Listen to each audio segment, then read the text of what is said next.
سڵاوتان لەبێ لە شارپرێسەوە هەواڵی ڕۆژتان پێشکەشەکەم. هەرچەندە تا ئێستا بەرپرسانی حکوومەتی هەرێمی کوردستان بە فەرمی هیچ لێدوانیکان لەسەر گەڕانەوە بۆ سیستمی پاشەکەوت یان لێبڕینی موچەی فەرمانبەران نەداوە، بەڵام بە جۆرەی ئاژانسی مەعلومە کە ئاژانسێکی عێراقیە و پشتی بە سەرچاوەیەکی ئاگادار بەستووە، ئاشکرای کردووە حکوومەتی هەرێم نیازی هەیە جارێکی تر پەنا بۆ لێبڕینی موچەی فەرمانبەران بباتەوە.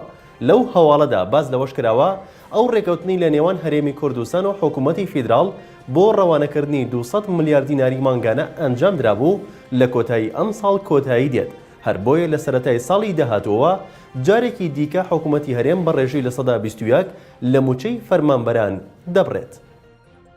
فەرمانێکی وەزیری سامانەسروشتەکانی هەرێم کە لە سەرەتای ئەم مانگە دەرچووە ڕۆتینات لە هاوردەکردنی بەنزین و سوتەمەنی زیاتر دەکات و نرخەکەی بەرزتر دەکاتەوە. لە نووسراوێکدا کاواژۆی کەمال ئەتروشی وەزیری سامانەسروشتەکانی هەرێمی کوردستانی لەسەرە و بۆ ڕێکەوتی چواری مانگ دەگەڕێتەوە، بڕیاردراوە بە ڕێکەپێدانی هاوردەکردن و هەناردەکردنی تەواوی بەرهەمە پاش ماوە نەوتیەکان و مادە کیمیاویەکان.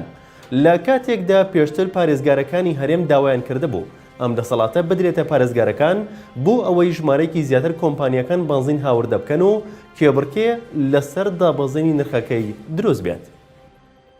ئەمڕۆ دادگای هەولێر سزای ساڵێکی سەپان بەسەر 5 چالاکوانی دیکەی بادینان، بەڵام لەبەر ئەوەی ساڵێک لە زینداندا بوون و ئەو ماوەیان بۆ هەژمار کراوە، بۆیە لە چەند ڕۆژی داهاتوودا بە فەرمانی دادوەر ئازاد دەکرێن. بەشدار حەسەن پارێزەری کلیساگا ڕایگەیان تۆمەتەکان هەر لە بنەڕەتدا ناوەڕەوە بوون، بۆیە ئەمڕۆ دادگا بە ڕۆڵی خۆی هەستا و بڕیارەکانی دادپەروەرانە بوو.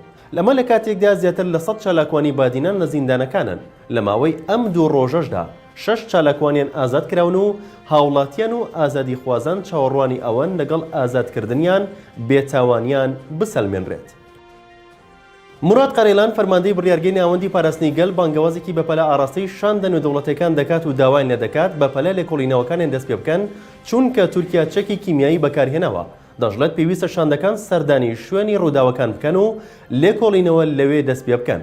بەوتەی قەرێلان ئەوان وەک پەکەکە هەوڵ بۆ یەکێتی نەتەوەیی و دیموکراتی و سیاسەتێکی هاوبەش دەدەن و ئەوان بۆ ئەوە تێدەکۆشن. ئاشکراشی دەکات پارتی دیموکراتی کوردستان ئێستا لەگەڵ دەوڵەتی تورک کار دەکات و نیشانی دەدات کە ئەوە زوو پێک نایەت ئەو یەکریزی و یەکێتیەی ئێمە هەوڵی بۆ دەدەین. لە شارپرێسەوە هەواڵی ڕۆژتان پێشکەشکرا شاد و بەختەوە.